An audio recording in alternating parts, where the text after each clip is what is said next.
La Academia de Bellas Artes de San Telmo ha organizado durante este curso un ciclo de conferencias que se titula La cohesión de la cultura europea a través de sus catedrales. Y en ellos se van a tratar distintos aspectos relacionados con la catedral: función, simbolismo, impacto devocional, avances tecnológicos y también legislación. Y en este caso, la conferencia que va a dictar esta tarde don Valentín Berriochoa Sánchez Moreno, profesor titular de Proyectos Arquitectónicos de la Universidad Politécnica de Madrid y miembro de la Comisión del Plan Nacional de Catedrales, viene a dar en un punto fundamental, como es los planes directores de las catedrales. Él tiene una amplia experiencia en esto a través de su permanencia en la comisión y también lo centra en la Catedral de Salamanca. Va a presentar al profesor Berriochoa, don Rafael Martín Delgado, académico numerario de la sección de Arquitectura de la Academia de San Telmo. Buenas tardes. Valentín Berriochoa Sánchez Moreno estudió la carrera de Arquitectura en la Escuela de Madrid, donde coincidimos en la promoción que terminamos los estudios en el año 1970. Volvimos a encontrarnos a los 50 años, en la celebración de los 50 años de profesión, con cuyo motivo algunos compañeros hicimos viajes por diversas ciudades españolas, viendo todos los monumentos que podíamos. Después de oír las explicaciones de las catedrales que visitamos, como en la Catedral de Lugo, la misma Catedral de Málaga, donde estuvimos también, me convencí de su profundo conocimiento sobre el tema, por lo cual decidí proponer a la Academia su venida a Málaga para que nos contara su vasta experiencia en el campo de la restauración monumental y concretamente de la restauración de catedrales. Finalmente, la Academia ha organizado este ciclo sobre la Europa de las catedrales, en el que se ha incluido su participación. Desde que acabó la carrera, Valentín Berriochoa tiene su estudio profesional en Madrid, donde ha sido miembro de la Comisión de Cultura del Colegio de Arquitectos. Obtuvo el título de doctor en 1987 y es profesor titular de proyectos por oposición en la Escuela de Arquitectura de Madrid. Desde sus inicios como arquitecto, orientó gran parte de su actividad profesional hacia la conservación y restauración del patrimonio de la Iglesia, en continua colaboración con instituciones públicas y privadas. Fruto de esta dedicación a la conservación del patrimonio de nuestro país, en el año 2001 obtiene el Premio Nacional de Restauración y Conservación de Bienes Culturales, que otorga la Dirección General de Bellas Artes del Ministerio de Cultura. Es profesor miembro de la Comisión Docente del Máster de Conservación y Restauración del Patrimonio Arquitectónico y de la Comisión del Plan Nacional de Catedrales del Ministerio de Cultura. Por encargo de la Junta de Castilla y León, elaboró el Plan Director de la Catedral de Salamanca, de la que desde el año 1986 es arquitecto conservador, ocupándose de todas las labores de restauración y conservación desde entonces hasta la actualidad. Igualmente, el Ministerio de Cultura le encarga la redacción del Plan Director de la Catedral de Toledo, habiendo realizado a raíz de ello la restauración del claustro, el archivo y las estancias altas, así como de la torre de la catedral. También ha redactado el Plan Director del Monasterio del Parral en Segovia. Entre los numerosos proyectos de restauración en los que ha intervenido, podemos citar la capilla de la Catedral de Palma, el Monasterio de San Juan de los Reyes en Toledo, el Monasterio de la Caridad en la ciudad de Rodrigo o la iglesia de San Juan Bautista en Arganda del Rey. En otro orden, ha tenido el encargo de la conservación de las sucursales del Banco de España en diversas ciudades: Madrid, Alicante, Guadalajara, Salamanca, Teruel, Valladolid, Bilbao, Murcia, Barcelona y Málaga, elaborando planes directores en los casos en que eran requeridos. Ha escrito libros o participado en ellos, tratando temas de restauración en general y particularmente sobre su participación en la de las catedrales de Salamanca, Segovia y Toledo. E incidiendo sobre este tema, ha escrito sobre la Europa de las catedrales y sobre las medidas de protección del patrimonio. Ha escrito artículos de una amplia variedad temática, desde la Villa Romana de Casale en Sicilia hasta la Sagrada Familia de Barcelona, abordando principalmente los temas de restauración y conservación.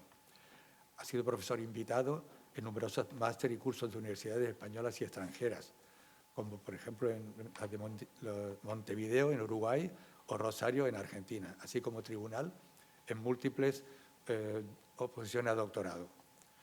Esto es un resumen de su actividad en el campo de restauración que hoy nos ocupa. Muchas gracias, Rafa, y muchas gracias, profesor. Es un lujo para la Academia de Bellas Artes de Sant Elmo contar con su presencia y su sabiduría. Nos vamos abajo para verla. Buenas tardes a todos. Muchas gracias a la Academia por darme la oportunidad de estar con todos ustedes. Y esta tarde voy a compartir con ustedes 40 años de mi vida. Es un milagro que haya sobrevivido a 5 obispos, 8 deanes y no sé cuántos directores generales del patrimonio en el caso de la ciudad de Salamanca.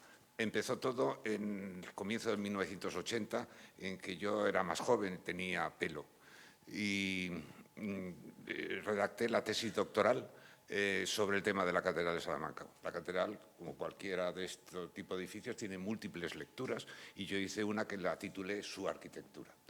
Como consecuencia de esa actividad académica se produjo un primer encargo. Eran los años en que se había hecho la transferencia de competencias del Estado central a las comunidades autónomas. Y el arquitecto territorial de la delegación de Salamanca era Pío García Escudero, el político, pero en ese momento era arquitecto. Y me conoció porque yo había intentado buscar documentación por aquellas oficinas y recomendó que se me encargara la reparación de una cubierta de una capilla que estaba hundiéndose, porque yo tenía planos de la catedral, porque había levantado planos de la catedral. Ese hecho fortuito ratifica una situación muy frecuente, que una tesis doctoral condiciona una vida profesional eternamente, como es el caso que aquí ha ocurrido. Bien, como de alguna manera el ciclo incluye que yo haga una introducción sobre qué es eso del Plan Nacional de Catedrales, pues bueno, mi experiencia es que formé parte de esa comisión desde que se inició y trataré de iniciar el relato sobre esta cuestión para luego compartir con todos ustedes una aventura de recuperación de un edificio que yo recibí completo, tal vez empolvado, y que hoy los salmantinos creen que nada hicimos sobre él, que es nuestra mayor gloria. Y sin embargo, veremos cómo se ha trabajado intensamente y cómo hay toda una labor que la propia catedral nos ha ido enseñando. El edificio nos ha ido explicando sus hechuras, lo hemos ido comprendiendo, hemos escuchado sus dolencias y le hemos acompañado en este periodo de su vida. Bien, ¿qué es eso de los planes nacionales de patrimonio? Cuando se produce la transferencia de competencias del Estado central a las comunidades autónomas, el Ministerio de Cultura se queda sin competencia, no tiene acción directa sobre el patrimonio histórico. Anteriormente, su labor estaba fundamentada a través de la Dirección General de Bellas Artes, que atendía a lo que se llamaba monumentos, y se atendía por los arquitectos de zona, que tenían todos los años una cuantía para ir gastándolo en las distintas zonas que ellos pastoreaban. Esa situación atendía a urgencias, goteras, pudrición de maderas principalmente, lo cual llegó al año 85, digamos, el conjunto catedralicio fue traspasado en competencias administrativas a las comunidades autónomas en un estado muy empolvado, estaba saliendo de los últimos decadencias que venían desde la napoleónica. Los conjuntos catedralicios van a ir construyéndose acompasados a la Reconquista. Las diócesis son de divisiones administrativas de origen romano. Cuando se produce la reconquista de los reinos cristianos en su avance hacia el sur, se produce la repoblación de las viejas ciudades romanas y se van restituyendo los obispados en las diócesis romanas. Excepto la cornisa del norte, que de alguna manera no tuvo una invasión islámica, en el avance hacia el sur lo normal era colonizar la mezquita y transformar el culto al culto cristiano, sin alterar su arquitectura, implantando los altares, orientando el rezo y reutilizando esas estructuras. Con el tiempo, conforme esas ciudades iban teniendo un poderío económico, los obispos encargaban a los arquitectos, a los canteros, a los masones, en definitiva, a las logias masónicas. Masonería es la palabra francesa, equivalente a cantería, o en el lenguaje hispano sería albañil, que viene de alba, de la arquitectura de lo blanco. Entonces se produce la implantación de los modelos europeos. Por eso, efectivamente, hay una cultura europea que iguala los modelos y, además, el arquitecto no inventa, cumple fielmente un programa que le establece el régimen litúrgico, la escenografía litúrgica, que obliga a esa estructura característica de la catedral, que es la liturgia solemne. La catedral no es una parroquia grande, es la iglesia mayor de la diócesis, es la sede del obispo, donde tiene su cátedra. Y ahí se produce la liturgia solemne, que es siempre liturgia cantada. Y hay un escenario, hay un teatro sacro y hay un movimiento escénico que se produce en el rezo diario de las horas, la prima, tercia, sexta, nona, que se mantiene hasta antes de ayer. Esto es que lo hemos olvidado, donde los miembros del cabildo tienen que asistir al coro y producir la liturgia solemne. Y en las naves, se llamaban naves procesionales, se produce la procesión de diario, la procesión festiva, las visitaciones o la salida a la calle con las imágenes. Esa liturgia solemne resuena en unos espacios que van acompañándose a la cultura arquitectónica del momento. En los tiempos más primitivos son los modelos románicos, y así se construye Santiago de Compostela, se van construyendo los distintos modelos, que luego muchos de ellos son transformados en modelos góticos. Y eclosionan cuando ya termina la Reconquista en los últimos avances sobre la Andalucía. Son los modelos de las catedrales del Renacimiento, que son los mismos modelos medievales, pero vestidos de un ropaje renacentista. Y así tenemos Jaén, y así tenemos Granada, y así tenemos Málaga, como las tres primeras piezas, las piezas más características de lo que hemos llamado las catedrales del Renacimiento. Y cuando llega a Cádiz, Cádiz ya es un caso especial. Ya es la nueva catedral de Cádiz, se produce ya en un lenguaje dieciochesco, que coincide con la decadencia definitiva de esa iglesia potente que quería marcar su poder con el tamaño y dimensión de su catedral. Porque se produce la napoleónica, se produce la expoliación de los tesoros, se produce la pérdida de los ingresos, se produce la laicización del siglo XIX. Y la catedral entra en un inicio potente deterioro, hasta que llega a lo que yo llamo la eclosión del deterioro, que es la tutela del Estado. Cuando ya el cabildo tiene que humillarse y pedir aceptar la tutela del Estado. Son las declaraciones primeras de los monumentos histórico-artísticos, las famosas comisiones de patrimonio, cuando la sociedad ya interviene sobre el bien propio de los cabildos. Las primeras declaraciones de patrimonio se producen, la primera de todas fue la Catedral de León. Málaga ya se produce en un tiempo después, ¿no? La Catedral de León estaba en ruinas. Demetrio de los Ríos, que era el arquitecto de la época, influenciado por la escuela de Viollet de Dick, desmonta las bóvedas y pristiniza el edificio en la línea de lo que nunca fue. De tal manera que la pulcra leonina es en gran medida producto de la reconstrucción integral de las bóvedas del final del siglo XIX. Bueno, llegamos al principio del siglo XX. El siglo XX es una época de confusión, hasta una guerra que nos produce pocas oportunidades para seguir planteando intervenciones sobre estos conjuntos que van envejeciendo, conservando sus atributos, pero envejeciendo. Y en el periodo del año 36 hasta estos últimos momentos se va a producir pues esa lánguida atención escasa y siempre precaria del Estado sobre las catedrales a través de los arquitectos de zona.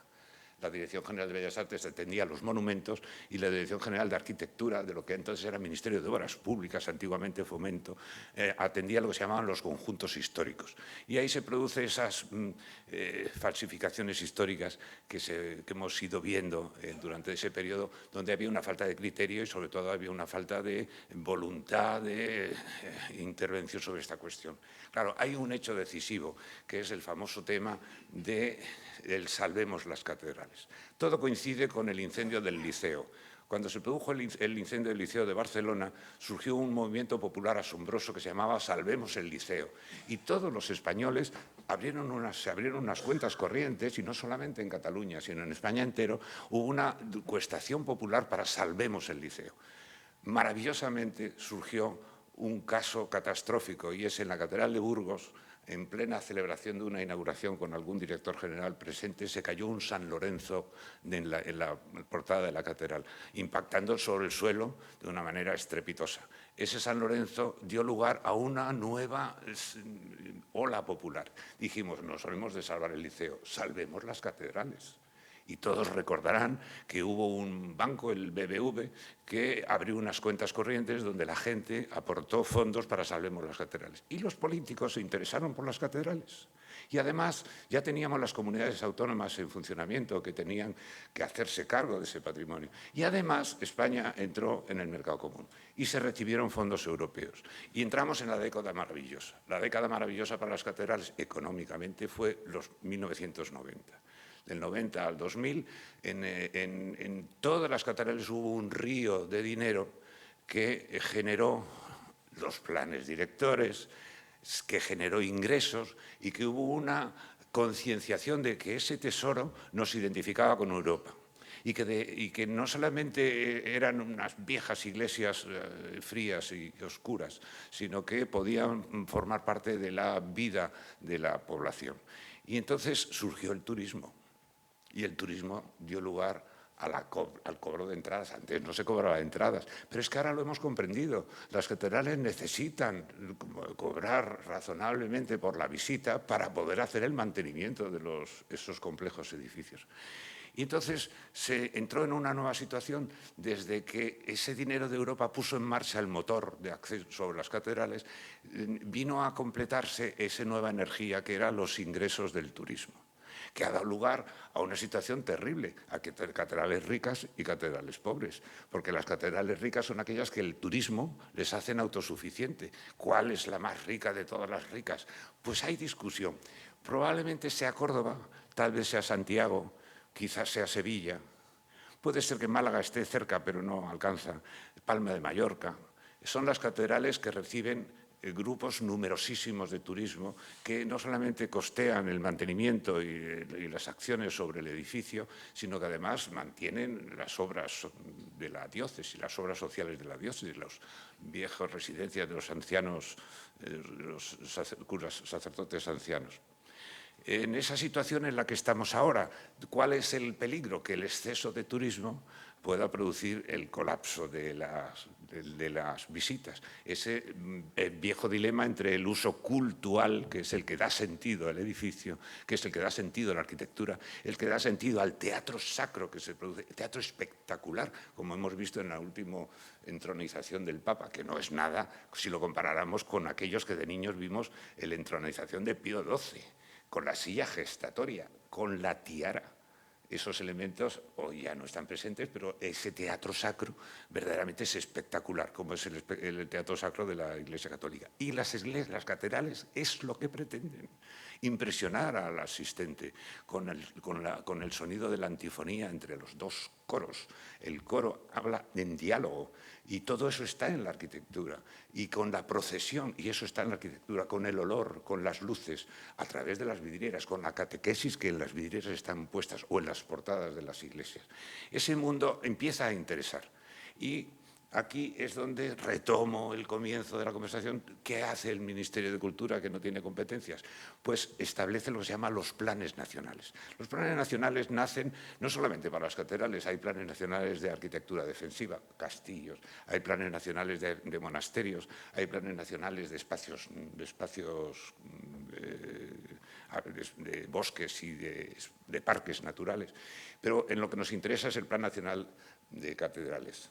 En definitiva, esto surge en el año 87, cuando ya se han cedido las competencias a las comunidades autónomas y está basada en el artículo 185 de la Ley de Patrimonio Histórico Español. Ojo, que ya hay Ley de Patrimonio Histórico en Andalucía, que hay Ley de Patrimonio Histórico en Valencia.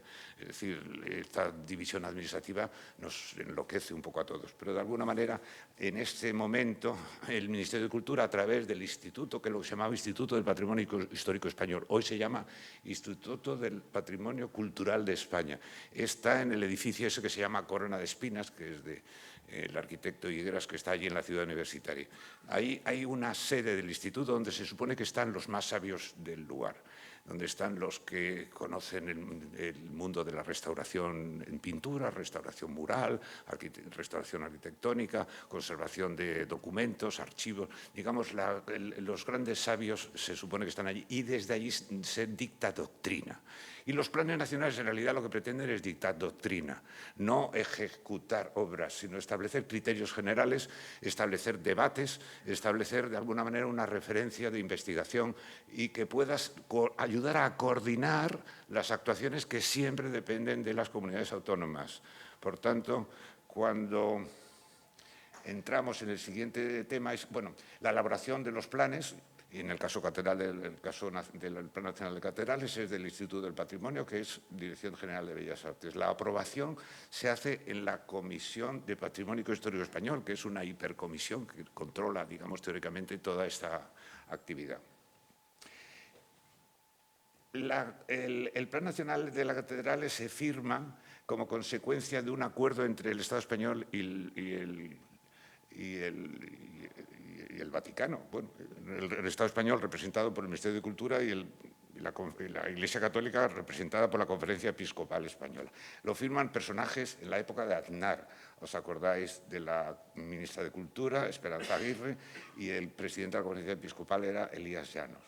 Y se dice básicamente, para lo que a nosotros nos interesa en esta tarde, 3 conceptos. Primero, en el documento, que de alguna forma es un complemento de lo que antiguamente se llamaban los concordatos con la Santa Sede, se reconoce a las catedrales el valor cultural y religioso. Eso es muy importante, la Iglesia lo deja constancia, es un valor cultural y religioso y tácitamente se está diciendo que es propiedad de la Iglesia. Ya sabéis que en otros países de nuestra Europa eso no es así. El caso más paradigmático es Francia, que con la Revolución Francesa todos los bienes de la Iglesia fueron expropiados por el Estado. Las iglesias en Francia son propiedad del Estado y lo que tienen es el uso cedido a la Iglesia Católica. Pero en el caso de España, las catedrales son propiedad de la Iglesia a través de sus diócesis. Bien, y en el documento este del año 97 se reconoce el valor cultural y religioso como esencia de la catedral, del edificio de la catedral. Pero también se dice que las catedrales forman parte integral del patrimonio histórico y cultural de España. Es decir, se está diciendo que forman parte del patrimonio de todos nosotros, que la catedral también es mía, que también es vuestra. Y entonces, ante esa situación, el compromiso es doble. Por un lado, la Iglesia Católica se compromete a poner a disposición de la visita de los investigadores ese patrimonio, hay un compromiso de puesta a disposición, y el Estado se compromete a ayudar al mantenimiento de ese patrimonio. En consecuencia, esto es el binomio que establece la justificación de que dinero público pueda ser destinado a un bien privado. En este acuerdo hay un listado de catedrales. Estamos en una discusión permanente de cuántas son las catedrales en España. Estamos hablando del orden de 90 catedrales. En principio, todas deberían derivar inicialmente de las diócesis romanas, un número mucho menor. Pero hay casos claros, como por ejemplo el caso de Madrid, que Madrid la diócesis era Alcalá de Henares. Y luego se hizo la diócesis de Madrid-Alcalá de Henares, con aquel famoso arzobispo patriarca de las Indias, Eijo Garay, ¿os acordáis? Tiempos atrás. Pero hoy Madrid ya tiene diócesis independientes, no obispos auxiliares, sino diócesis en Getafe y en otros lugares. Es decir, esto se va produciendo. En caso de Cartagena, la diócesis era Cartagena, pero luego era Cartagena-Murcia y hoy Cartagena es un resto arqueológico para visita de los interesados. Ese tema está en discusión. Pero en cualquier caso, el concepto catedral siempre es la sede y cabeza de una diócesis, sede del obispo, cabeza de la diócesis. Ese es el fundamento. Y para que os hayáis dando cuenta cómo la discusión puede ser eterna, en este momento en la Comisión del Plan Nacional de Catedrales se discute si deben integrarse también catedrales no católicas, pero de culto cristiano, como son las catedrales protestantes. Lo que pasa es que la entidad de sus edificios pues, no tiene comparación y la relación con la historia y el concepto de patrimonio compartido. Bien, la cuestión de que ese dinero público llegue a bienes privados puso una condición, que antes de hacer más inversiones en las catedrales había que poner orden. Y ese orden se llamó plan director. Claro, ahora ya estamos acostumbrados y muchas entidades privadas hacen planes directores sobre sus propias actividades, hacen planes de actuación. Bueno, eso sí, esa palabra mágica de plan director ha cuajado en el mundo de las catedrales porque fue una condición obligatoria para que las catedrales, todas ellas españolas, cualquiera que sea su fundamental, puedan recibir dinero público. El plan nacional, en un acuerdo entre la Iglesia y el Estado, se condicionó a que previamente se redactaran planes directores. Y más o menos en la década de los 90 se fueron redactando los planes directores, que normalmente los encargaba las comunidades autónomas, entre las que hay que distinguir que la Junta de Castilla y León fue la pionera, porque de hecho en Castilla y León hizo un plan nacional de catedrales de Castilla y León que fue pionero, anterior al que luego redactó el Ministerio de Cultura. Básicamente los primeros planes directores lo que hacían era el plan director del edificio, básicamente. Y lo que se hacía era una recopilación documental, se hacían unos levantamientos de planos, se establecían unos estados de deterioros y se hacían unos programas de atención que era urgentísimo, en algunos casos fundamentalmente tejados, cubiertas, estructuras de madera podridas. Y luego, pues sí, se hacían unos inventarios sobre los bienes muebles, pero de alguna manera el plan director era como un documento que ha sido de una enorme utilidad y que se ha ido redactado de muchas catedrales, pero que al día de hoy pues, se han quedado obsoletos, porque los planes directores siempre tenían una condición, porque hubo un modelo que había que seguir en todos ellos. Estaban redactados para un periodo de un horizonte de 10 años y deberían, bueno, ya han pasado 30 desde que se redactaron muchos de ellos, ¿no? Entonces ahora esa comisión de doctores de la Iglesia, sabios del Ministerio de Cultura, está estudiando un nuevo modelo de plan director, proponiendo que los planes directores de las catedrales, que deberán seguir siendo exigibles para recibir dinero público, en su caso, bien, es verdad que si la intervención no tiene dinero público no hay que hablar de esto, pues tengan otros aspectos. Y entonces se está debatiendo un tema que es ambicioso y razonable. Todos estamos de acuerdo que esto es un estudio multidisciplinar, que tiene que haber expertos en el mundo de la construcción, arquitectura, nadie discutimos que tiene que haber una intervención arqueológica o documentación arqueológica, hay los bienes muebles, los identificados, pero estamos hablando ya de bienes inmateriales, como son el sonido de las campanas, como se llama las advocaciones particulares, como son las procesiones. Digamos que empieza la cosa a hacerse más amplia y que tiene el peligro que se crezca tanto que me asusta algo. Porque se habla también de planes de contingencia. Es decir, el plan director debe también estudiar qué son los planes de contingencia. Pues es aquello de qué debemos hacer con un edificio cuando se produce una catástrofe. Pero claro, los planes de contingencia son como algo como ya más difuso y más difícil de que vaya madurando esa idea. Pero también se habla de que por ley tienen que tener en cuenta el cambio climático. No se asuste, es que es por ley. La ley dice que cualquier plan de carácter estatal tiene que tener un capítulo dedicado al cambio climático. Bueno, bien, y también tiene que tener un apartado destinado a la perspectiva de género. Y lo tendrán que tener.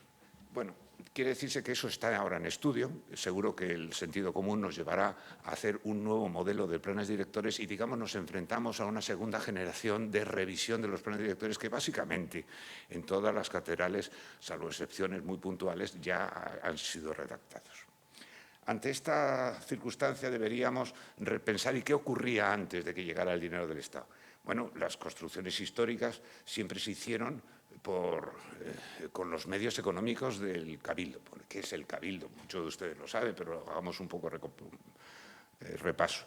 El obispo es el que gobierna la diócesis, pero la catedral la gobierna el Cabildo. El Cabildo está presidido por el deán, que es el presidente, y tiene las dignidades: el magistral, el penitencial, el teologal, el arcediano, son las teologales de oficio. Luego vienen los canónigos complementarios, y en algunas catedrales los canónigos se llamaban extravagantes, que son aquellos que tenían derecho a asistir al coro, pero no tenían obligación de atender un cargo concreto.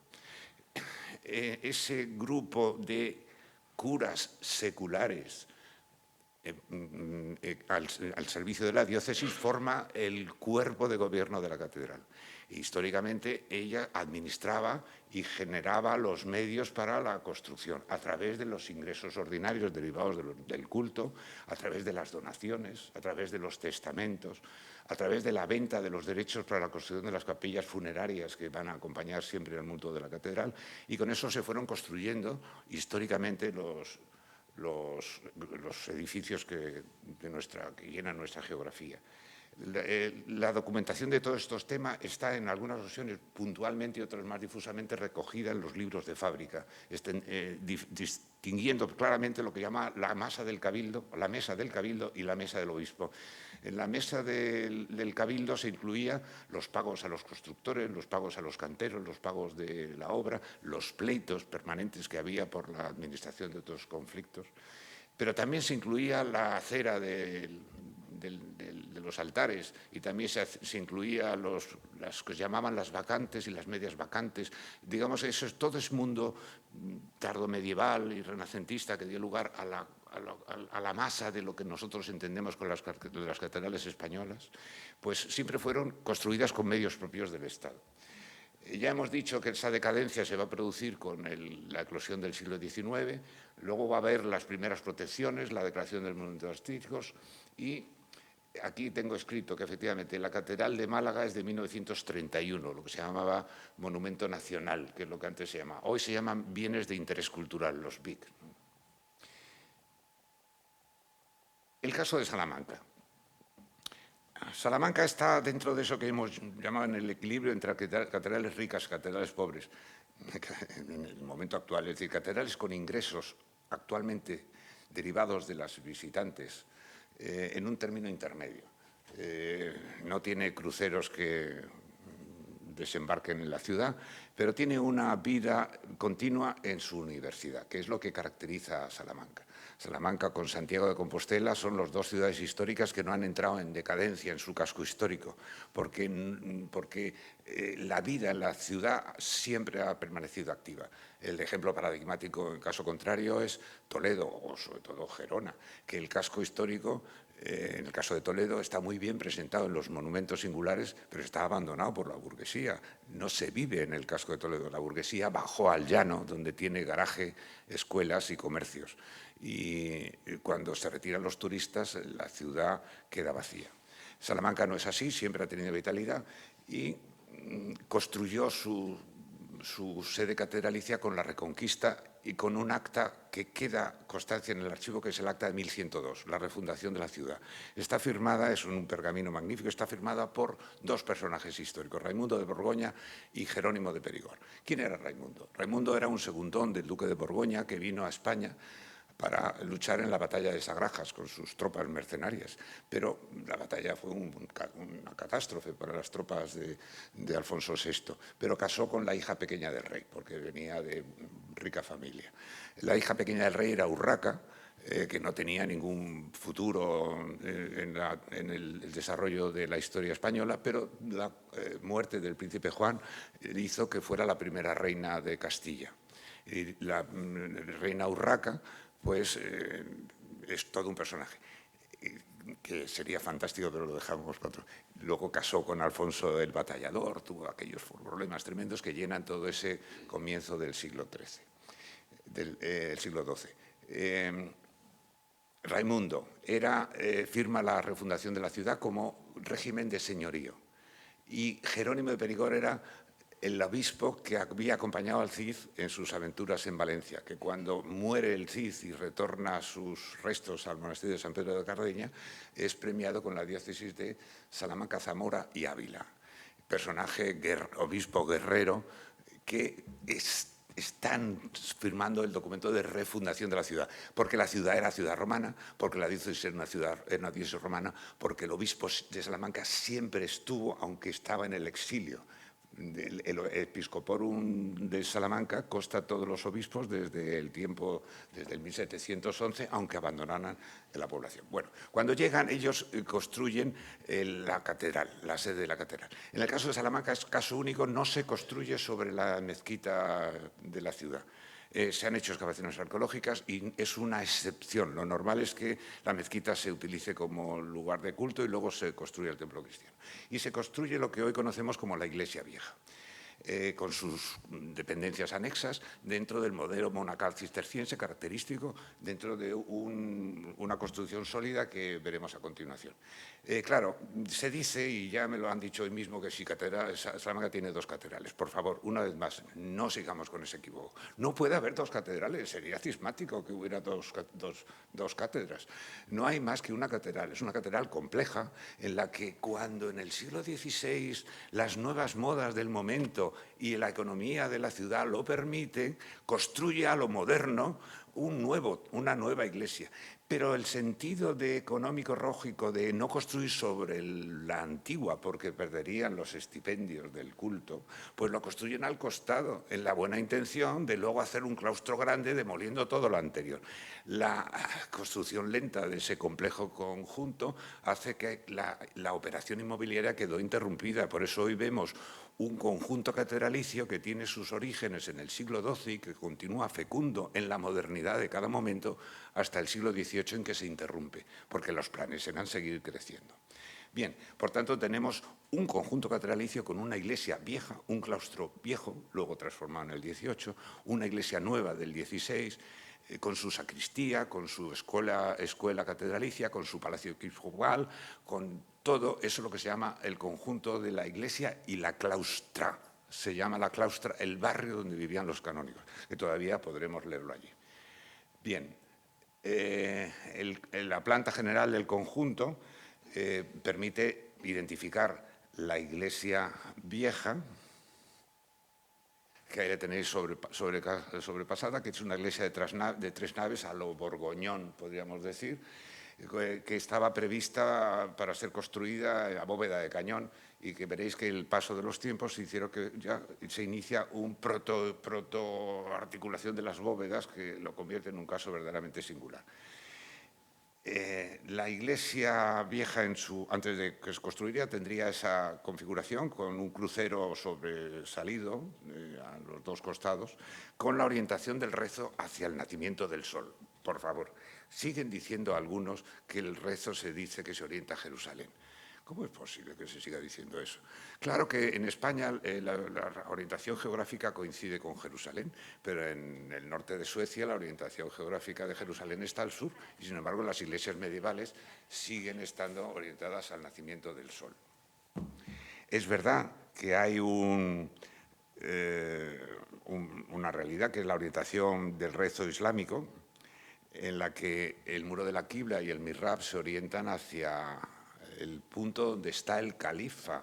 Por tanto, es distinto en el periodo histórico si es la Meca, si es Damasco, si es Córdoba.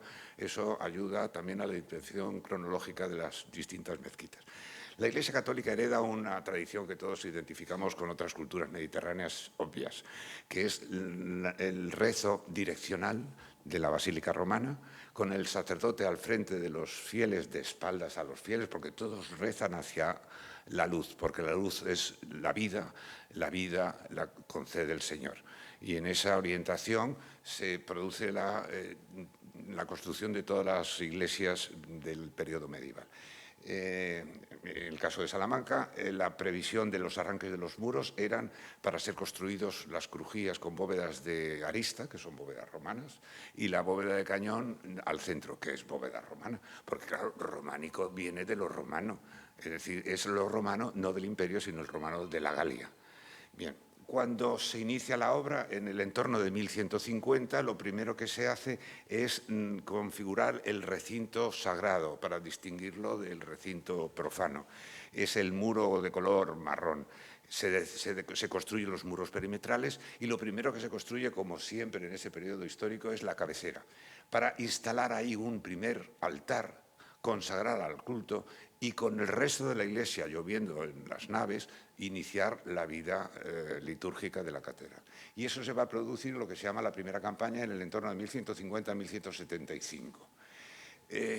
Después los trabajos se pasan al claustro, la iglesia se queda así sin terminar, y en el claustro, porque el claustro necesita, es el espacio de convivencia de los canónigos y es un elemento complementario que da carácter al conjunto catedralicio. Los canteros que son llamados para terminar las naves vienen 2 generaciones después.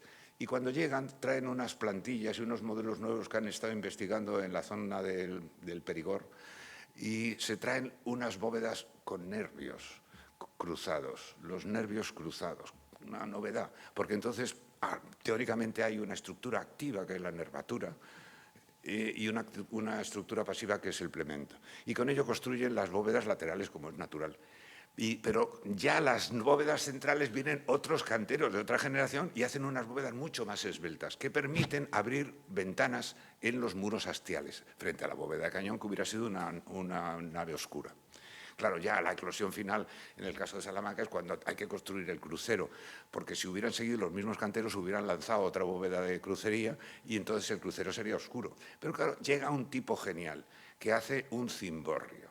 ¿Un cimborrio qué es? Es toda estructura que emerge sobre una cubierta para penetrar la luz al interior, hace una claraboya de luz.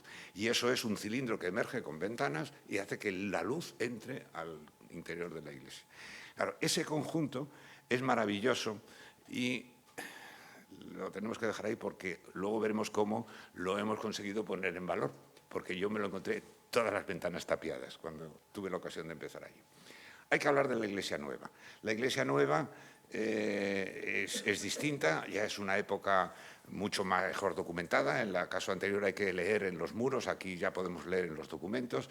Hay una designación de maestro, unas convocatorias muy complejas entre el rey, que apoya al rey Fernando el Católico y que llama para que, a petición del Cabildo, acudan a Salamanca el maestro mayor de la Catedral de Toledo, que era Antón Egas, y el de la Catedral de Sevilla, que era Alonso Rodríguez.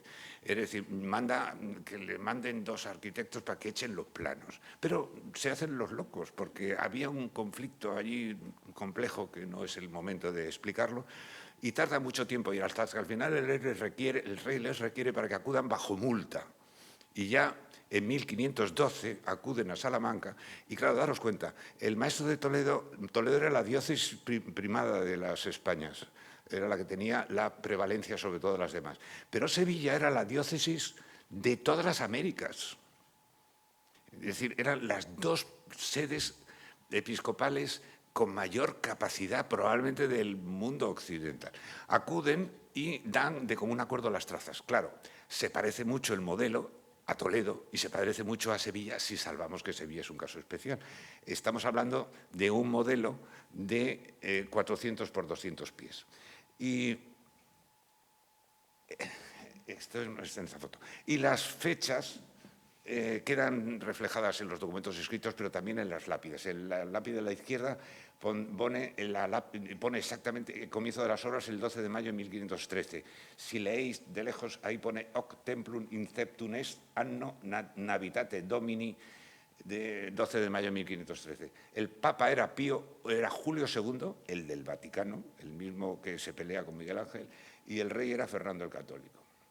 En la segunda lápida se ve la apertura de la media iglesia. La iglesia se va a construir en 2 fases, de los pies al crucero, y se abre al culto en 1560. Es decir, tardaron 47 años en construir y abrir al culto la nueva iglesia.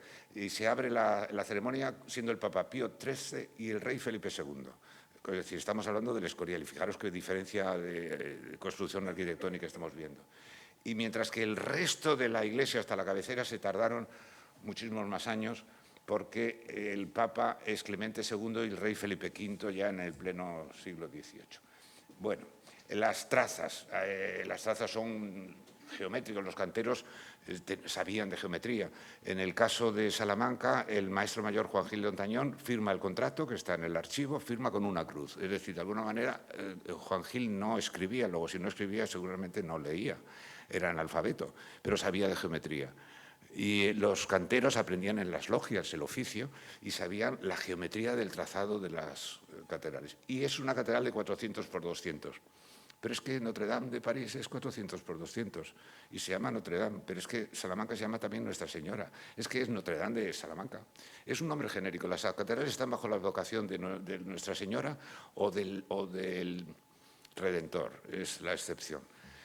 Bueno, hay un trazado geométrico que luego vamos a descubrir con el trazado de la publicación de los papeles de Simón García en el siglo XVIII, donde se habla de toda esta historia con una proporción exacta de 30 pies de la nave central, 27,52. Es decir, hay unas proporciones exactas que juegan todos los números mágicos del momento, pero la dotación es dupla. En el periodo anterior de la Iglesia Vieja, la proporción es el número mágico del raíz de 2. Es el abatimiento de la diagonal del cuadrado que hace el lado mayor del rectángulo es L raíz de 2.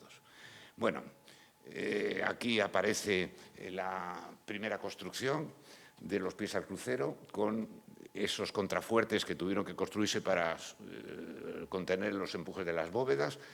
Y aparecen ahí el escrito, pues, los distintos maestros. El grande de los últimos del Renacimiento, que era Juan Gil de Ontañón, Juan Gil el Mozo y Juan de Álava, que lo heredan a su muerte, y el grande del Renacimiento, que es Rodrigo Gil de Ontañón, que era hijo natural de Juan Gil.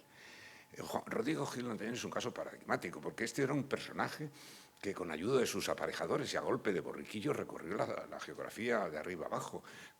Rodrigo acude a Sevilla cuando se hunde el cimborrio. Rodrigo sube a Santiago de Compostela al Hospital de los Reyes Católicos, que es el actual Parador, y en el camino tiene una producción verdaderamente prodigiosa. Bueno, cuando se termina la media iglesia hay un debate en el capítulo sobre cómo continuar con el resto y se debate si debía construirse a lo moderno o a lo romano. En el momento lo moderno era lo gótico, eso era construir a lo moderno. Lo romano era construir a lo que nos llamamos el mundo del Renacimiento, el mundo del clasicismo.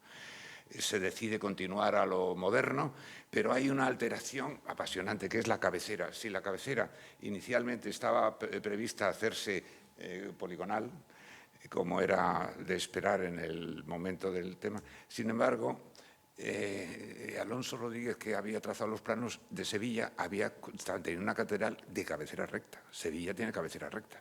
Por más que Sevilla es un caso muy singular porque ocupa la totalidad de la mezquita y tiene además muchas más naves, tiene 5 naves. Y además las naves laterales se llamaban los corredores de la ciudad porque la gente atravesaba la zona de un lado o de otra a través de la catedral, era una calle más de la ciudad. Bueno, pues con el tiempo se va a producir esa influencia y la catedral de Salamanca acaba, como dice el maestro del momento, cimentándose a lo cuadrado. Es decir, hay una transformación que también está influenciada claramente por Juan de Herrera. Juan de Herrera no construye ninguna catedral y no visita Salamanca, pero proyecta la catedral de Valladolid, que es paradigmática porque es la catedral posconciliar de Trento, en la que se mantiene el coro en el centro de la nave, se mantiene la liturgia y se establece la cabecera cuadrada. Eso de alguna forma queda influenciado. Luego ya llega el siglo XVIII con los Churriguera, con Pantaleón Pontón Setién y una serie de personajes que dan lugar a la finalización de las obras. Las obras se terminan, pero en este plano vemos un cambio fundamental. Fijaros este dibujo que es de 1773, que se conserva en el archivo del Pilar de Zaragoza y que estaba confundiéndose porque no se identificó, pero Navascués lo identificó como un dibujo de la Catedral de Salamanca en la que aparece un tabernáculo en la posición del altar mayor. Es decir, veis la nave lateral formando la cabecera con girola cuadrada. El tabernáculo es un baldaquino como elemento exento y alrededor de todo el tabernáculo hay unas escalinatas y hay unas rejas simplemente para definir el espacio sacro, pero tiene visión y tiene sobre todo transparencia entre el buque principal de la catedral, que siempre es coro, vía sacra, presbiterio, que es el diálogo litúrgico, y la capilla de las reliquias, que ocupa la cabecera. Es la capilla de la cabecera que está en el eje del... Ahí está la esencia teológica de la catedral, que es la liturgia solemne del obispo, donde el pueblo apenas cabe, en este caso caben 2 crujías intermedias al lado de la vía sacra. Pero acordaros que Burgos, por ejemplo, tiene solo una crujía intermedia. Bueno, pero luego aparece ese mundo colateral de la procesión. Las naves laterales son naves de procesión y los que hay entre los contrafuertes son capillas privadas funerarias, que tienen el culto de las capellanías privadas. Un capellán es el que atiende una capellanía de un culto privado en una capilla privada. Es un mundo independiente, cerradas con rejas, porque hay una vocación de diferenciar en las liturgias de unos espacios y otros. El culto de la catedral no es más que el culto solemne. El resto son capellanías privadas funerarias, por las que se costeaba y se pagaba verdaderas millonadas que subvenían al coste de la construcción del edificio. Bien, la cabecera esta del dibujo de Quiñones no se construye así. Juan de Sagarbinaga hace ese cierre potente de fábrica opaca que de alguna forma traicionó el modelo que se pretendía. Bueno, hay aquí una comparativa métrica entre unas catedrales y otras, donde aparecen abajo a la derecha la Catedral de Sevilla, que es ese caso tan singular, aparecen las 1, 2, o sea, 3, tiene una, 2, 3, 4, 5 naves, más capillas bueno, es un caso absolutamente mastodóntico, con vocación de ocupar y sacralizar el 100% de lo que ocupaba la sala de oración de la mezquita. Y luego queda el patio de abluciones, que es el patio de los Naranjos, y el alminar, que es la torre actual. Bueno, hemos dicho aquí, ya lo he dicho, lo que significa, bueno, es una afirmación demagógica. La decadencia de los conjuntos catedralicios se coincide con cuando se les declara monumentos histórico-artísticos, ¿no? Porque entonces dejan de entenderse como un edificio con vocación de crecer y dar servicio y representar una autoridad o un poder y que el pueblo viva en su interior, y se les considera monumentos. El monumento es una palabra terrible, que es toda una filosofía en el debate del mundo de la intervención del patrimonio, por el cual el edificio se deja de considerar como un elemento activo y al servicio de lo contemporáneo, para convertirse en una antigüedad digna de ser contemplada. Estamos un poco también en el modelo de Ruskin, que es aquello de que no reparemos una ruina, dejemos que las exequias dignas permitan contemplar su decadencia, ¿no? Frente a la actitud de Viollet-le-Duc, que, digamos, hagamos del edificio lo que nunca fue, pero pudo llegar a ser, pristinicemos la historia. Bueno, ese debate queda ya muy antiguo. Ahora estamos en una situación muy avanzada en la que hablamos ya de restauración científica y de, bueno, consideraciones distintas.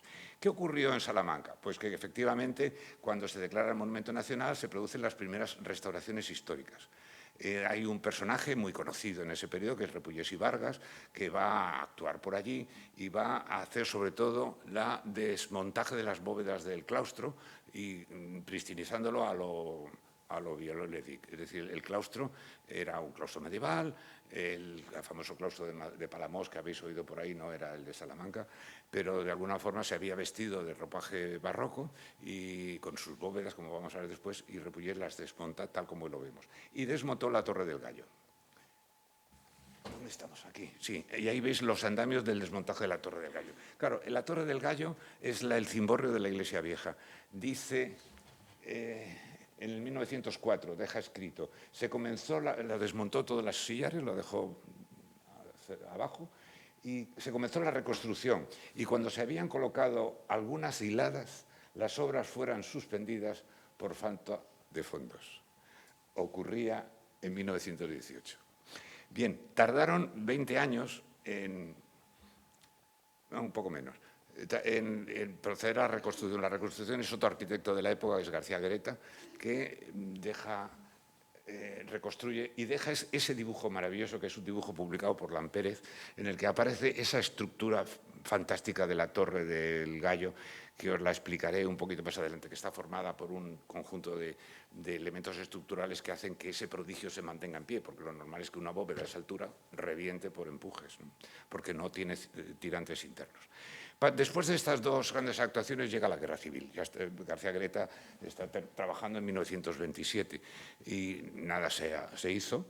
Y después de la Guerra Civil, los arquitectos de zona fueron fundamentalmente un personaje que se llamaba Anselmo Arenillas, que era el padre de aquel José Antonio Arenillas que fue profesor en la escuela en nuestra generación. Anselmo Arenillas hace para mí pues, muchos arreglos de retejados, muchas cosas, pero una cosa que es fundamental, que si no la entendemos, no entendemos la catedral. La catedral vieja, la iglesia vieja y la iglesia nueva tienen un desnivel y se unían a través del brazo del crucero con una escalinata que ocupa la fotografía de la derecha. ¿Veis ese alfiz que obviamente es renacentista con esos dos escudos que lo coronan en su parte alta?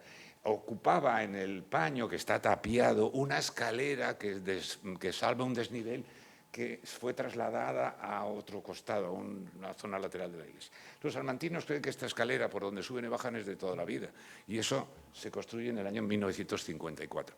Probablemente funcionalmente es correcta, pero digamos que el entendimiento de ese signo está perdido. Eso es de pura erudición poderlo mencionar.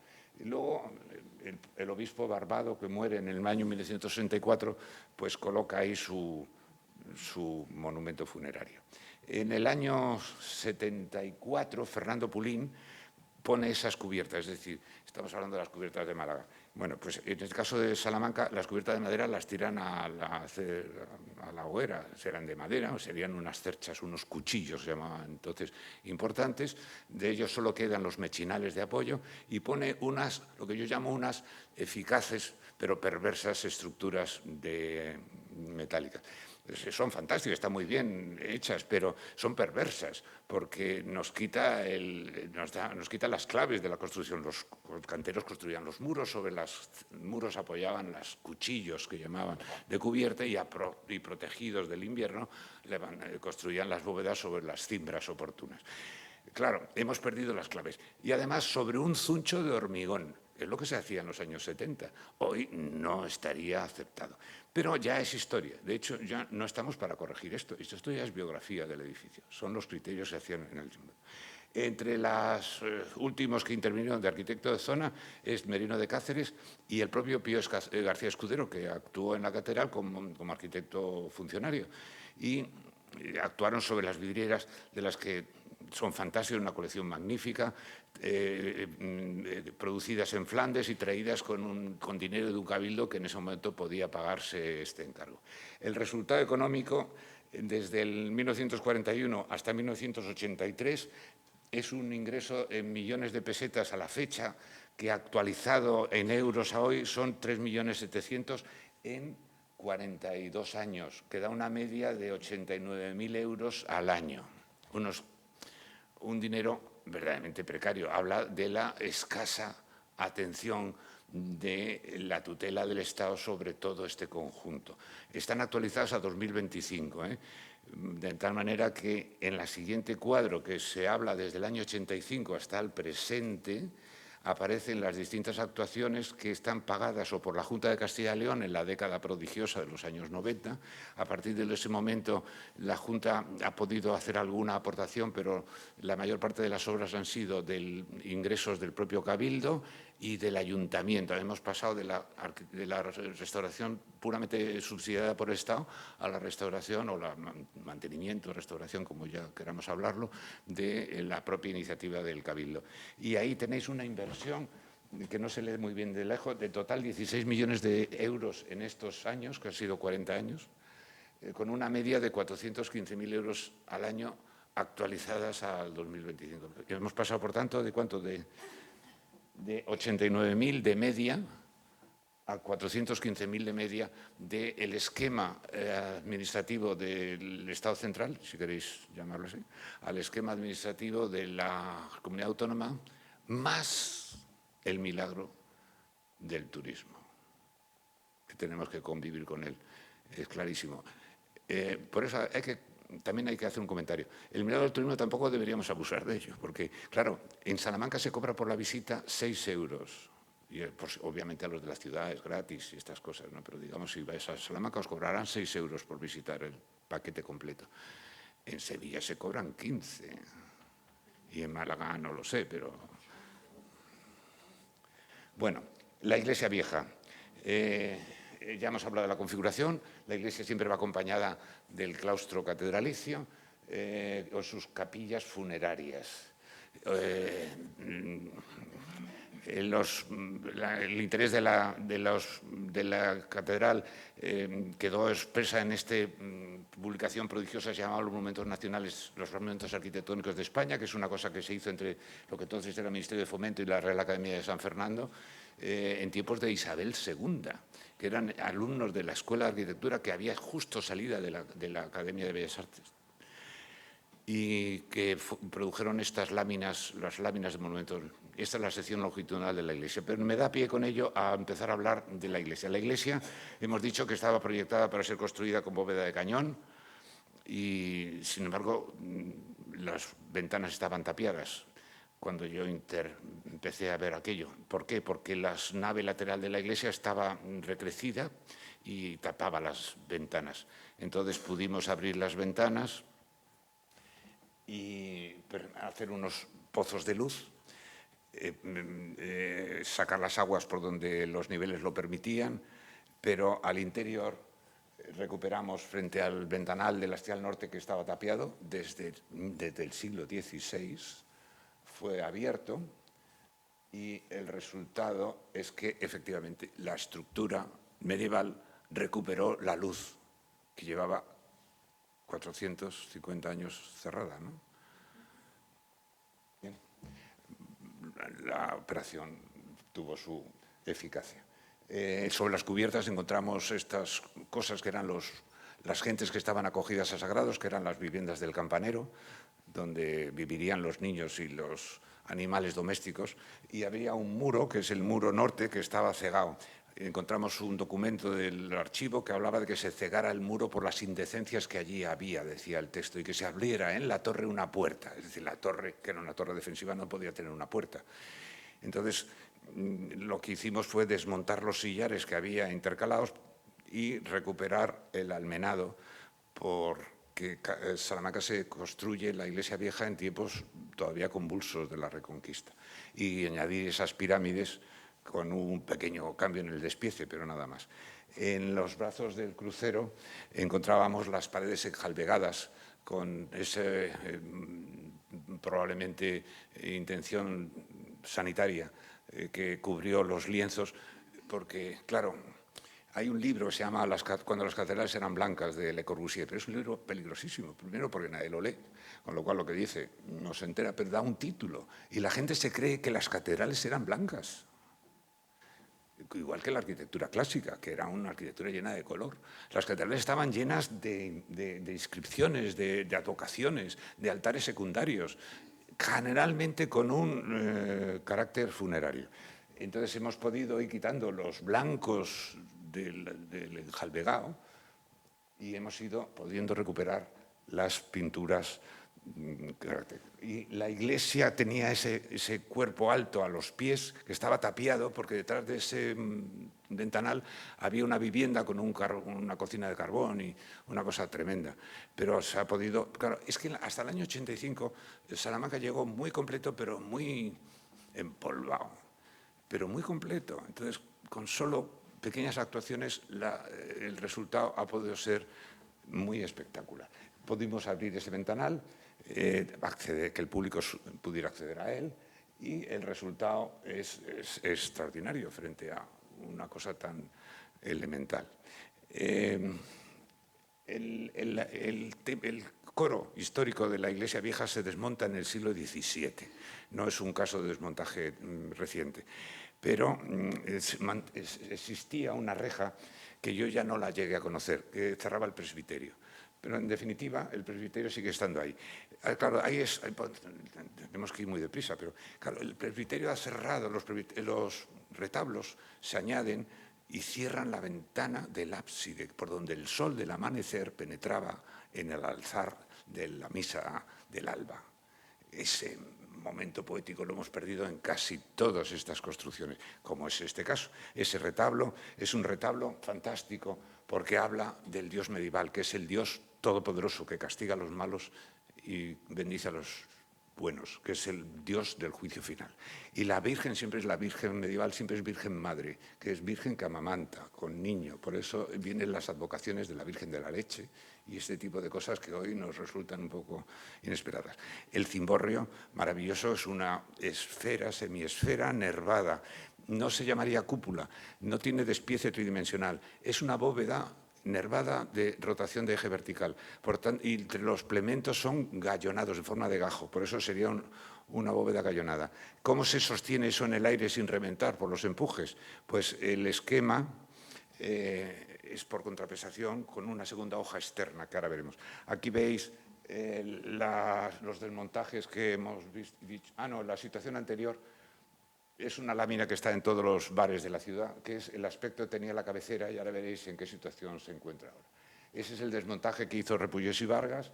Esta es la precariedad de esos desmontajes. Como veis, dejó la bóveda completamente al aire, ¿no? Eso serían unas cimbras que estarían montando para poder recolocarlos. Y ahí veis lo que dibujó García Greta. Veis, hay una esfera interior y luego una segunda estructura externa que da peso a los riñones de la esfera. El peso es por una estructura que viene de las cruzadas, solo se entiende así, que es la bóveda de hiladas horizontales de aproximación sucesiva. Esa estructura solo produce en los puntos de apoyo carga vertical. Luego equilibra el empuje de la bóveda interna. Bueno, esta es la reconstrucción que hemos podido ir haciendo, limpieza nada más. La imagen de lo que pudo ser, pero hoy esa cabecera está cercenada por la construcción de una nueva iglesia. Los deterioros de la cabecera, característicos problemas de deterioros de piedra, desmontajes de barandales y el resultado. Si esto lo comparáis con el grabado que hemos visto antes, pues ahí veréis que se ha dejado señal de las erosiones que sobre los niveles históricos tuvo la entrada, ¿no? Bueno, en la capilla del claustro podríamos hablar del manuscrito de Velar de Jonencourt, pero tengo que pasar de largo, con las proporciones del claustro. Esta es la imagen que se desmontó, que desmonta García Greta, Repullés y Vargas, porque sería la imagen barroca, que se montaron esas bóvedas sobre los paños que eran medievales. En la foto siguiente es el resultado, que es lo que hoy se contempla, pero ahí veis todavía las rozas de las bóvedas barrocas que había construido García de Quiñones y que desmonta Repullés y Vargas. Esta es la estructura del claustro cuando yo tomé contacto con la catedral, y aquí vamos viendo los cambios que se han ido produciendo en el patio, que era un lugar donde se acopiaban los escombros. No estaba abierto al público, estaba cerrado al público, pero hemos podido, como dice el eslogan de la Academia, limpia, brilla y da esplendor, pero sin más intenciones. Estos son los que hoy cualquier visitante puede encontrar. Se ha recuperado los jardines de la claustra, que se llaman, y la imagen actual, ¿no? Diversas obras que paso deprisa sobre estructuras de madera con reparaciones y prótesis, pues muy del oficio, incorporación de elementos de aislamiento. Hay un retablo en las salas capitulares que era producto de un traslado, pero que se encontraba en esta precaria situación donde las cubiertas apoyaban con puntales sobre el artesonado. El artesonado es una estructura que funciona de otra manera. Había sido introducido eso como traslado de alguna iglesia en ruinas, no está documentado. Pero se ve que la cubierta, la viga de la crujía de cumbrera, tenía unos papeos directos sobre el artesonado. Bueno, obviamente se hizo reparaciones de este tipo, ¿no? Que es algo que evitara situaciones de este tipo. Pero aquí quiero pasar deprisa porque me interesa llegar a las grandes actuaciones que son las de la iglesia nueva, ¿no? La capilla de Santa Bárbara merece una atención muy interesante porque es capilla fundación del siglo XIII, con una estructura de cubierta magnífica, la bóveda de cubierta, y con una utilización que está muy ligada al mundo de la universidad. De hecho, en las visitas culturales que se hacen allí, pues se habla siempre de que los exámenes de grado se hacían en esta capilla. Tenía un retablo que todos reconocéis que es un retablo del siglo XVI, espléndido, producto de ese cambio de uso unido más al mundo de la universidad que a la familia fundadora, que es de carácter funerario. Pero claro, cuando se intervino para restaurarlo, pues el retablo tenía detrás otro más antiguo. Y estamos en el debate, ¿con cuál de los dos nos quedamos? Hay un caso paradigmático que es la Catedral de Santiago de Santo Domingo de la Calzada, donde el retablo de la Capilla Mayor, que era de Damián Forment, magnífico, maravilloso, se desmontó porque detrás había otro retablo medieval. Se trasladó al brazo norte del crucero, donde no cabe, pero luego encima pusieron ahí un altar al pie del retablo y hacen que el rezo ahora se hace en el transepto. Los bancos están en el transepto, con lo cual se ha traicionado absolutamente la espacialidad del edificio frente al rezo en el eje central, en la orientación solar correspondiente, por este problema de con cuál de los dos retablos nos quedamos. Bueno, en este caso se ha hecho este invento, que es que, bueno, tenemos los dos retablos. ¿Veis? En los días en que hay una celebración especial se exhibe la doble situación, no hemos perdido ninguno de los dos. Claro, lo permite el tamaño razonable del retablo. Si fuera monumental no habría el caso, ¿no? Bien, otras capillas como la de Santa Catalina pues se ha convertido en un espacio multicultural, otras zonas que estaban alrededor pues se han convertido en la tienda de la catedral, en una arquitectura contemporánea sin duda a la duda, dentro de la envolvente de los muros históricos. Y llegamos a la gran operación responsable, es la Iglesia Nueva, claro. La Iglesia Nueva tiene esta sección característica escalonada. La iglesia fue debatida porque en el proceso de la construcción hacían las visitaciones los maestros llamados por el Cabildo para ver si las cuentas que se hacían o no eran las correctas. Siendo en la maestría de Juan Gil de Ontañón un periodo en que se hacía, digamos, a buena cuenta, con lo que se iba pagando. El Cabildo pagaba jornales y materiales, pero luego se hicieron destajos y luego hubo visitadores que hacían las aprobaciones de los destajos y se discutió si la iglesia debía seguir las trazas originales que eran estas, que se conservaron básicamente, o se hizo una iglesia de salón con todas las... De hecho, la fachada principal responde a ese momento de titubeo en que se titubeó sobre si todas las naves debían tener la misma altura. Es lo que se llama las iglesias de salón. Pero alguien dijo que eso más parecía bodega que catedral. Y entonces, en un debate que está en las actas capitulares, está llena, pues se mantuvo la vocación original de las nuevas escalonadas. Los deterioros pues, son los esperables del paso de los tiempos. Esas son las cubiertas que hemos visto metálicas en la foto anterior, que se están cubiertas con lámina asfáltica gofrada. Claro, pues eso tiene una vida, ¿no? Entonces, en su momento hubo que levantarlas, arreglarlas, recuperarlas. Las cresterías estaban muy deterioradas, se produce el desmontaje de las cresterías, con la introducción de elementos y prótesis para que fueran reforzadas y la recolocación de las mismas. Y esta foto es fantástica. Fijaros lo que yo encontré en el año 80 y tantos. Una gárgola con una bajante. ¿Dónde has visto una gárgola que luego le pongan una bajante con un buzón y encima rota? Bueno, pusimos estos cañones que alejan el chorro de agua, pero que cuando llueve es espléndido ver cómo el buque es. Pues, la gente lo ha asumido tanto que la memoria colectiva creen que es de toda la vida. Y todas las gárgolas de la catedral estaban con bajantes y hoy las podéis contemplar. Sí, bueno, es una cosa elemental, cualquiera lo hubiera hecho.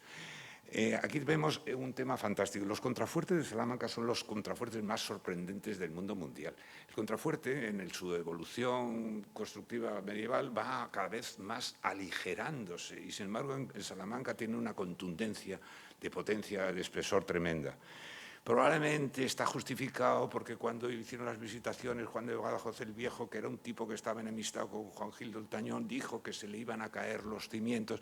De alguna manera hubo una polémica y seguramente por eso Juan Gil acabó haciendo los arbotantes tardíos más potentes del mundo occidental, ¿no?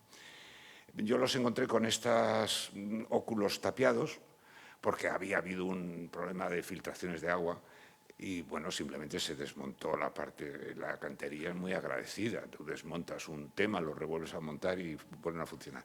Y aquí veis los arbotantes esos tan potentes, espectacularmente, que también son para la evacuación de agua. Aguas que están al exterior también con lanzaderas, que todas son nuevas. Vamos.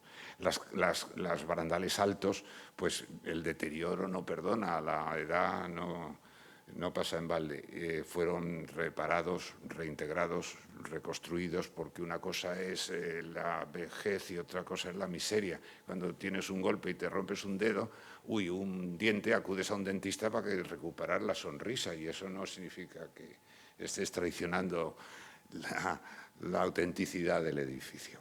La Puerta de Ramos tenía el deterioro que la foto tienes. Es evidente que estaba construido con dos hojas, lo que se llamaba la hoja de alzar y la hoja del grueso del muro. Son muros de 3 metros de espesor. La hoja de alzar había desaparecido, prueba evidente. El arquitecto tenía que hacer algo y lo que fuimos es desmontar la hoja de alzar, reconstruir la geometría de las nervaturas e introducir los animalillos del campo que están en todas las entrecalles.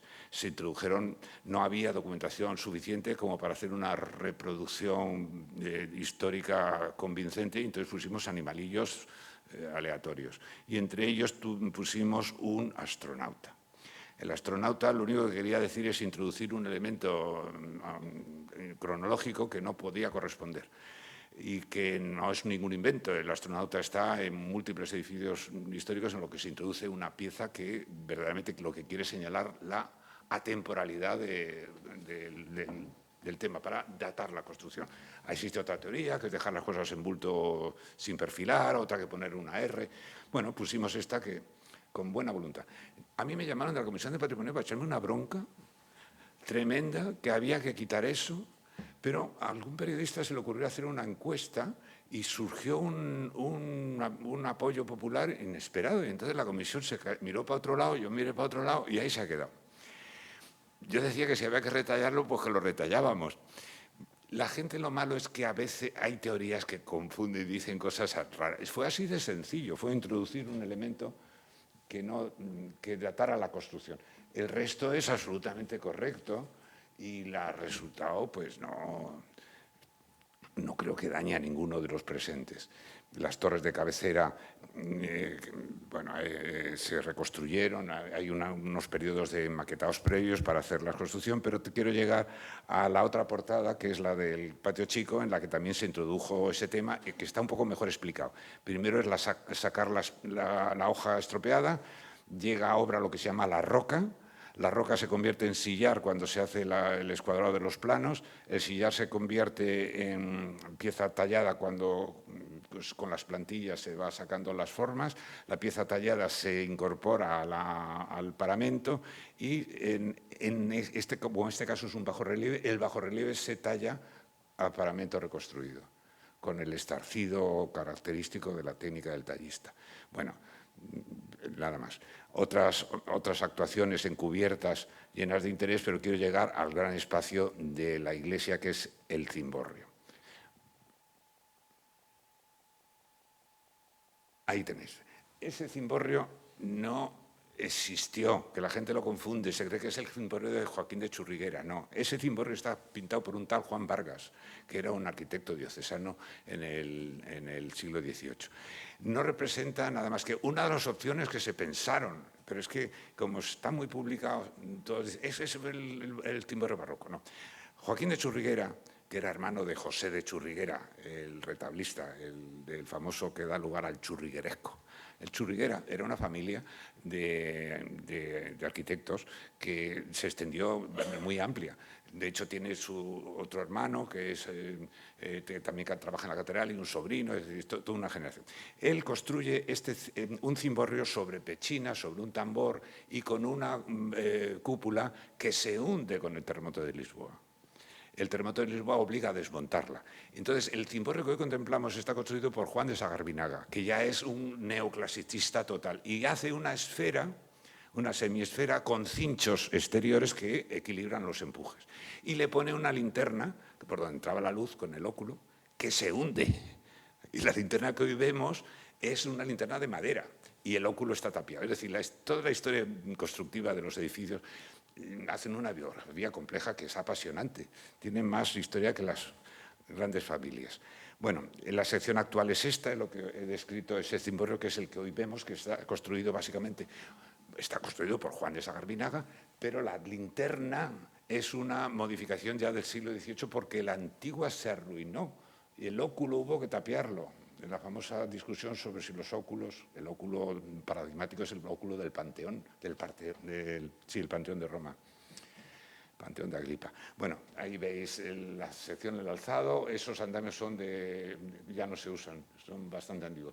Los desmontajes oportunos para las limpiezas de oficio, los desmontajes, bueno, las reconstrucciones de los elementos dañados, las vidrieras, eso sí merece culto. De las 8 vidrieras yo encuentro 4 tapiadas. Y la discusión con los arqueólogos era que claro, es que si quitas ese muro se te va a hundir. No había grieta ninguna. Eso estaba tapiado por miseria, porque no tuvieron dinero para reparar la vidriera. Entonces alguien colgado, no se sabe cómo, levantó una pared para que no entraran las palomas.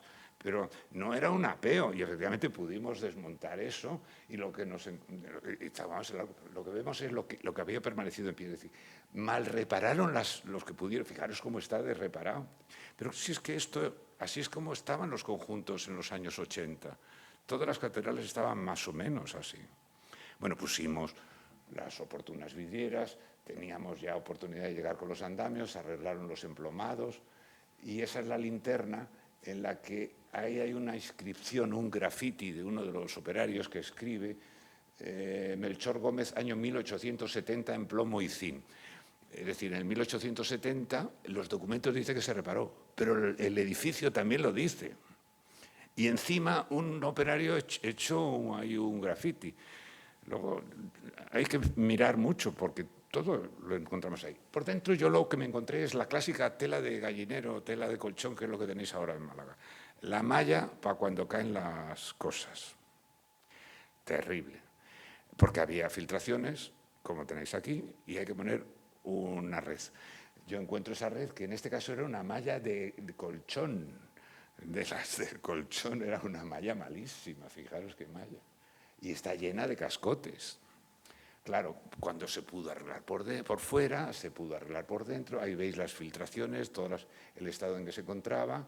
Y ahí, después de reparar, rejuntar, se hizo una restitución de las pinturas que tienen una intensidad tremenda, porque es como los actores de los teatros clásicos llevaban máscaras para que se les viera el gesto desde lejos. Entonces, fijaros que dentro de la dignidad castellano-leonesa de las naves que aparentemente son solemnes, arriba hay una fiesta feroz. Ese espacio festivo está presidido por los 8 escenas de la Virgen, que otro día os las cuento, porque cada una de ellas tiene un interés tremendo. Pero fijaros qué espacio tan sorprendente. Es el siglo XVIII gritándonos y haciendo que la luz penetre en este espacio que es mágico. Esa es la edad de oro final de la cantería y de estos grandes conjuntos que va a entrar a partir de aquí en decadencia, y que nos ha llegado, pero lo tenemos cerca. Hay que comprenderlo, darle de beber, hacer que nos escuche, y con esto termino la conferencia porque la torre os la dejo para otro día. Muchas gracias.